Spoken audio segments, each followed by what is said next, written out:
Mais kasi yango ezomona ke makambo yango tozoloba mboka si ekufa kala yo moko ozomona na live vraiment na souffrance ya ndenge oyo na biso bapapa kotangisa bana bamisala eloko moko eza te depuis 17 ans obasali tokosala nini boko bino bato oza libanda mpenza bakoko réagir biso awa te mpo biso toza bloqué bokolobela biso te bolobaka na mosika biso tozokufa butu moi bazokanga biso bazokotisa biso baprison ezanga ntina moto akolobela biso aza te boya nanu mpe awa boya nanu boluka ta moto bokaya kozwa ye akende me bango balobi isi bango bon nanga deja ndenge aza deja na kasho me azomiyeba te élection biso tosi toyebi deja ekozala nango te depuis mais azosala soki bamanigance Nanga na Kabila Waniba et biso que l'élection exacte ça c'est blagué avec les Congolais après tant de jours tant des années et organiser l'élection le bazo et biso ba reporter l'élection sur base de quoi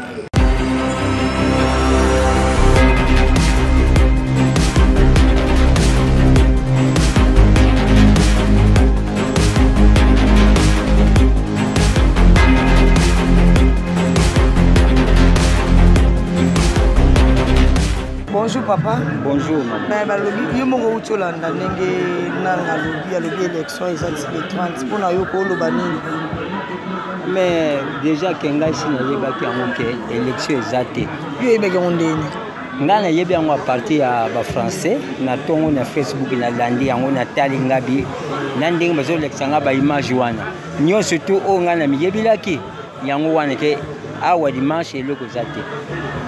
Siko monte que peuple congolais pe bango ba condition sur le peuple congolais ba problème tant élection exacte c'est peuple congolais au fond d'akimia tala que élection exacte mais kasi yango ezomona ke makambo yango tozoloba mboka si ekufa kala yo moko ozomona na live vraiment na souffrance ya ndenge oyo na biso bapapa kotangisa bana bamisala eloko moko eza te depuis 17 ans obasali tokosala nini eloko moko tokosala eza te sikoyo lokola élection eza te donc c'est que eloko moko eza te donc bo bapropagande basali ya nini donc bongo nte quelque part mbongo na kofuta bafonctionnaire bakosala bato misusu babongisa biloko ebelebele ekomi ke élection eza te parce que omoni le président Kabila ayo kozwa mboka na biso neti en otage donc aza bloqué bato donc na Congo moto moko akokobouge ye aza te donc ye alingi remplacer lokola neti ba président mosusu ya Afrique ndenge basali na ba Afrique akomi lokola garant lokola ba Gaddafi lokola ba nani ba Savin pe donc ye pe lokola aza babenga ye guerrier donc moto moko akobouger ya zate tala image uti koleka Fayulu ozo ko suspendre bato na kati ya mboka na bango na yo balobi Martin Fayulu lobi alingaki aya pour visiter qui c'est sur bakoto kuna bakoto kuna mais balobi oya na ekomeki na sele ba policier bakangaki balobi cortège na elekate tant bino boyoka quand tant que peuple bolobaki ni pona mais peuple normalement to kendeki na kei moko ya malamu mais normalement ata ba salaki défense na bana nyonso ya ntele kuna balobi ke non moyen bo mema yende wana ezate sengeli ke au moins ke biso to suspendre ye awa ala awa kenele nyozo biso tolingi na biso ba policier te nini te parce que o bazolatisa nani ba police wana baza ba police ba congolais te akejo ba soldats étrangers o bazolatisa bango ba mercenaires wana bazolatisa bango bilamba ya ba police biso tozokanisa ba police o biso tozana bango bazana basi bazana bana na basité police nini oya ko kisa intervention akebeta ba gaz na nzoto ya mutu abeta masasi. Merci papa namoni papa musubazawa merci vraiment papa namoni bino boza awa bozolo bani po bato moni nanga lobi déjà que élection est commis dimanche le 30 pour na bino ko bani po bele bazela ki élection za le 23 le commis dimanche pour na yo tango yo kiango ezande sali yo na ndeni na sepeli ata mokete boko bino bato oza libanda mpenza bakoko réagir biso awa te po biso toza bloqué bokolobela biso te bolobaka na mosika biso tozokufa butu moi bazokanga biso bazokotisa biso baprison ezanga ntina moto akolobela biso aza te bino bozolia bapomme de terre biso tokobolia donc matemele sa matemele tokovivre te bozokela biso ta mawa te boya nanu mpe awa boya nanu boluka ta moto bokaya kozwa ye akende mais bango balobi soki bango soki baye ezokoma problème mona na aéroport bakomi oyo aza kombata oyo aza boye lobi batie bango na prison omonde bango azolobela na mosika bango batindi bino Martin Fayulu comme libertaire na bino azala moto akoguide mais lelo toyoki ke élection eza te mpona yo papa etanke mwana mboka olobi ni mpo nango en tout cas na sepeli na ngata moke te mondele mpe azomona nyonso babena malamu ezolekao mais bazolobela biso rien finalement toka basclave otalaka ya nzambe bo si tosuki donc c'est que Kabila azocontinue toujours quand na mandat na ye soki élection eza te azocontinue kokera na ye aza na ye to akolobela ye oboye na boye aza na ye te bagene bazosila kokanga butu moi ozomona bakangi boye destination inconnue nani akolobela yo prison etondi bato atondi na prison ebele bazokangaka bikangela tolembi. Merci papa. Voilà tout belan d'émission malès tozoko baka na émission na biso nanu aboyi élection ezala. Bonjour papa. Bonjour. Tout la na télévision balobi que élection eza sur le 30 on est tombé dimanche balandiambo kabana Congo ba que élection eza le 23 pour na tant que moi na Congo bolo bani pour na biso tozo zelande bango le 23 soki élection eza te tokobima na balabala na 0 tokobima oyo koya eya mais balobi bokobima mais bakino alobi akokaka nzala te comme le 23 le 24 akosa le 25 azongi na yesu na normal tokokoka nzala ngo puisque tobanda nzala banda kala tobanda ngo banda kala si tolembi bango mutu moko te ya mati salaire ya bato biso ngo toujours souffrir penza na misala salaire ezomata te badepute bavandaki kuna nani ya mati salaire yango baweli be salaire na bango ba 13 000 babiso bo toujours nonzeka na ba 100 000 c'est pas ça.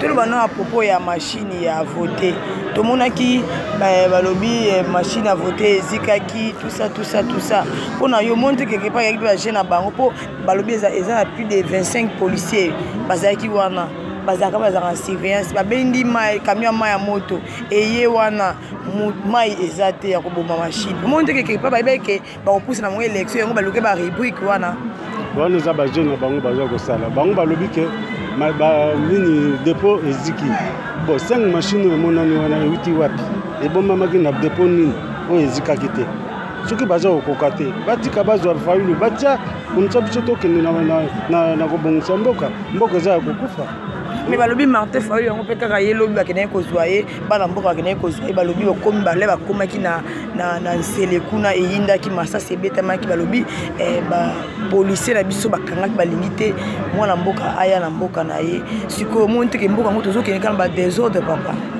mbanda moto amatisaka ye volume ezali kaka yo moko moninga yo mbanda tika ye asala mosala na ye soki okogani agani soki yo mpe ogani totali ndenge tokokende eza tokende kointercale place nyonso to akokende ozokende kolanda ye non eza bongo te biso tolingi nde congolais avanda wana komisa mpo mboka emata mboka ebonga biso nyonso tose retrouve tolingi te ke tozalaka na ndenge oyo boye c'est que papa le 23 ekeyinda na Congo mpo bino nyonso tobekaki élection eza le 23 a bapusi le 30 nanga lobi le 30 sikoyo seke le 23 mwana ayebela bango nyonso manda na bango esili tozozela kaka le 23 dimanche soki ezali te wana nde bakoyeba congolais makasi na ye na faiblesse na ye.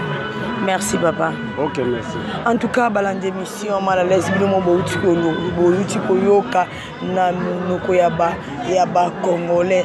Eh ben des alaka to leka ndenge zalaka to leka to zo suba bininga mususu bino boyoka.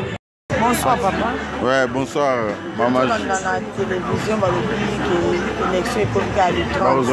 On a eu tant que moi na mboko lobi. Combien vous beka ya les 20 mais nanga lobi eza les 30. Bon, nanga déjà nenga zana aza déjà na kasho mais azo miyeba te. Élection biso to stoyebe déjà et ozana ngote depuis. Mais azo sasoka ba manigance. Lettre a commencé depuis le 1er novembre 2018 que ado senga report il y a l'élection. Mais Mikolo quand il était autobima batimios tout baza ça ngona na ba WhatsApp par-ci par-là que a aussi un report élection. Si les siko ne tozo ba boy, il fallait que loba. Mais azoko loba tipo azo mona ndenge nini ba arosala tipo abengse ba candidat nyo surtout ba solo là a proposer bango bongo abimisa makambo na nyonso na kwasa. Ti siko tozo la ye nana pesi teke soki ekozala te ekozala te. Mais entourage na inde ba yebi da ke c'est ça le 30 bino nde ba yebi non ti siko ba chaîne sur ba logo. Entourage yebi on a bango mais officiellement et vanité biso de doza botozo c'est la dimanche biso ba 5h doza déjà na mulongo dozo c'est la kaka to le kanaba na maponami c'est tout. Est-ce que le comme il est 30 euros et les 23 000. Oh ba le bien on a le bien on nanga le kati azoko expliquer ba candidat nyonso mais ba candidat nan ba pesi suite moko témoin pas les gars à prononcer exact yem ta peut-être ce date il y a élection le 23 alors depuis l'année passée dans le mois de novembre à l'Obarango l'autre une année et un mois. Machine à voter qui la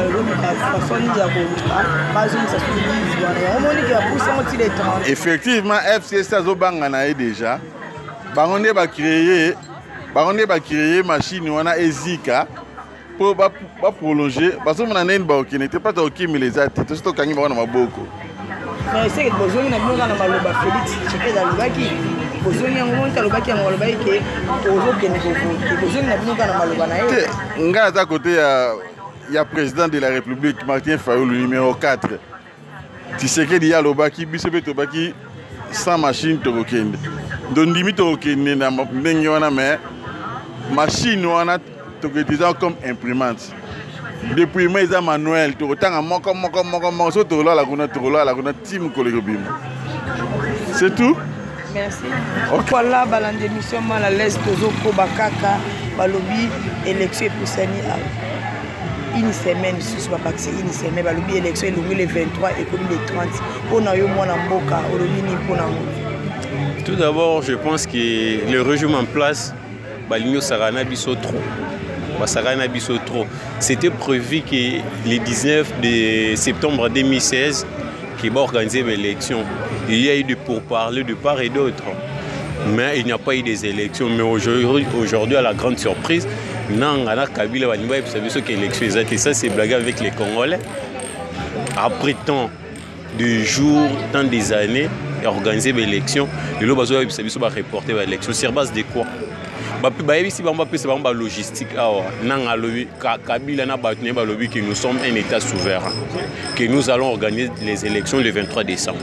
Et arrivé maintenant la veille du 23 décembre, nous avons l'élection contenir ceci, contenir ceci. Non. Machine à voter. Non. Non, machine à voter Ziki. Parce que ceux qui ont ordinateur éthique sont machines éthiques qui disent que dire éthique a raté. Balak Sabiso 8000 disent que dire éthique à l'égalité.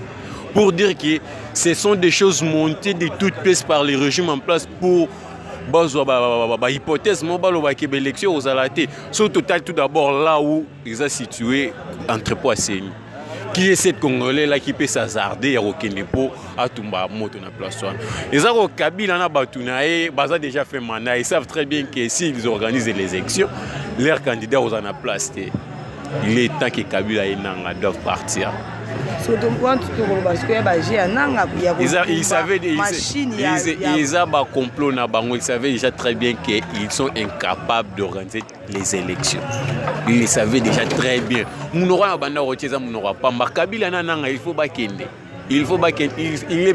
Il était déjà fait mandat depuis 2016. Azawana par grâce, par amitié, non, on était là. Le roi testament était Tshisekedi a la biso lobi non. Des Congolais, peut-être ça dernier, à chaque fois, maintenant, nous disons non. Non, non, il ne peut pas dire ça. Si on a lobby, bon, on va rejoindre. il savait très bien que le régime en place sera en difficulté à organiser l'élection. C'est pour cela. Il est la prophète, parce que papa n'a écouté Moro. On va critiquer tout le temps à Limbo. Mais ce gars, on va ces raisons. Félix a vu si on a une élection, machine est à la tête. Parce qu'il savait déjà très bien que le régime en place, ça les lois malonga. Télé va rejoindre, il était au biso va rejoindre Félix. Ce que Kabila doit partir. Mais Kabila tous les moyens sera possible pour Kabila Kende. Si il y a côté qui pouvoir on a pas arme. Parce qu'il a accordé une interview à Jeune Afrique pour dire qu'on ne peut pas laisser le pays chez n'importe qui. Ils pensent que comme ils ont arraché la RDC par les armes, qui ne pas par voie à armes. Moutabomi n'a pas faire un embelli. Si Kabila ne démissionne pas cette nuit, Yemoko a la conséquence à Makambo. Parce que nous sommes déterminés de chasser Kabila au pouvoir parce que Kabila doit partir. Le 23 décembre, ils doivent organiser des élections. Comme Nanga et Kabila sont incapables d'organiser des élections, Bakini Batiki la biso pouvoir, biso moro peuple, nous allons choisir. Poussi yango comment ba on va bimise biso calendrier nanga tcheli biso munoko awa o ba ko reporter même élection même na 30 secondes à pas mater. Où sommes-nous aujourd'hui? Ce sont des aventuriers, ce sont des escrocs. Hein, parce que ce bazaki vraiment sérieux, balingaki bakende na élection parce qu'ils savent très bien que ceux qui ba komi kuna Chadar, il a une machine à voter, une machine à voter, une machine à tricher. Ils seront incapables de tricher parce que le peuple congolais sont déterminés. Il y a pas ça. Président Obama Lingui, pouvoir entre Fayulu et Tshisekedi. Mais tout le monde qui va président va passer la candidature. Mais comme si on va dans la mode, dans la page, Chadar, Martin Fayulu. Ce sont des candidats fabriqués par le régime en place pour étouffer. Ordre dispersé. C'est pour cela qu'ils gagner l'élection. Ce sont des candidats fabriqués dans le régime en place. Aux $800 000 aux tiers. Au postulé, mais tu es incapable de combattre la campagne, on doit t'arrêter. Makambo Malonga, il y a le procureur général de la République au saisir. Il y a Moussa Nazana qui Katoum, a fourni l'information judiciaire contre Katoum. Alors que le dossier a saisir, les journalistes qui ont journaliste c'est ça, c'est ce que le régime actuel a mis. Alors que des choses sérieuses, le régime en place est Kosimba. Et c'est le côté. Kabila doit partir, il est grand temps que Kabila quitte. Voilà, bien mon boy, Kabila Rokene, n'a évité ceux qui ont Rokene, selon Yenga, le Congo n'a évité l'élection comité le 30. Ce que tu as dit, mon boy, Balobi n'a ya qui lui a commis l'anti, nani, président Abisso, nani, Fayou. Mais pour Abita, c'est les pas mal à Tambola, la police a boya qui est à l'école. Et tant que mon amboka, Yuli Kamoto, Yoga, nous savons qu'on a des. Il faut tout d'abord non Kimbuta aibaki contexte tous en un contexte différent. Tous un contexte qui est normal. Nous sommes pendant période électorale. Ils doivent laisser nos candidats à s'exprimer. Tout d'abord tout d'abord communiquer il y a Kimbuta et Moko. Ils ont des dates tous se poser qui est les 16 et les 18. Tu te poses là au moins qui ils savent très bien que c'est trop bizarre. Hein? C'est trop bizarre. Qu'il y ait un problème en place, que nous sommes en démocratie. Nous sommes en démocratie, que Nanga et Kimbuta doivent savoir que nous sommes en démocratie. En plus, la Mouka déjà va Basengaki déjà. Introduire déjà d'être déjà bien avant. Basengi 20 mai. Baboyi ove même babanda loka makamto banda au moins na triomphe babanda ba joueur babanda be baba sola banda be ta match depuis 6h 6h à l'aube ba pe si bon na 20 mai bazong c'est libango bon to komi kuna mais toujours se poser la question opération mo boye grand frère ngalo ba benga lobi nata moina ya pena bande les até na comme na Pascal to kangama ki opération la Mouka la Mouka et opération mon bobazo soit téléphone ya mouké peuple congolais policier a vu téléphone a telle information tout koyozana. Mais c'est d'abord ça déjà violation à liberté.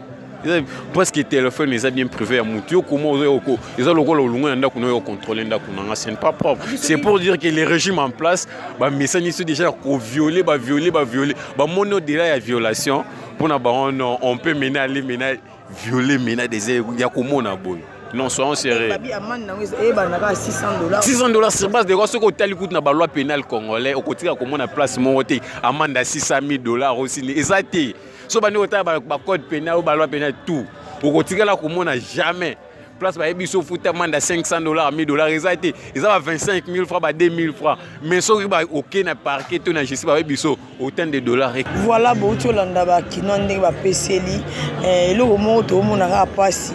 Tout le monde qui président Félix Tshisekedi alobaki machine ezalaki la tête ko kene na élection. Siko tout le monde peut Martin Fayulu, président Martin Fayulu yé pas alobi bongo. Est-ce que yé pas lembongo? Ah wana réponse eza pas ya bato wana bakota kakotaka.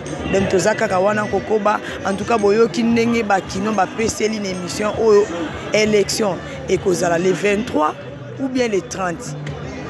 Élection eza ou bien ezate nansi bino bolandi ndenge ba peuple congolais ba lobby le yolo ba mingi ezate na profiter na pesa ba mbote pa ya mon boss Ricky Dibenz Adela Lema ya yule lo zo pesa munga libala Adela Lema vient na banda na mundu ya yo ke pesa munga libala na mundu ya ke ba feste ya kisilanga ya yu Adela Lema sepela ya yu abala Adela Lema wana moni ba Naomi Frankuputu Mireille Frankuputu Bobo Bola Coco Mère Trocadéro Bella de London mon vieux Dikensi Lutadila aïe Polobini ni vie voilà ben azo seka ben ozo seka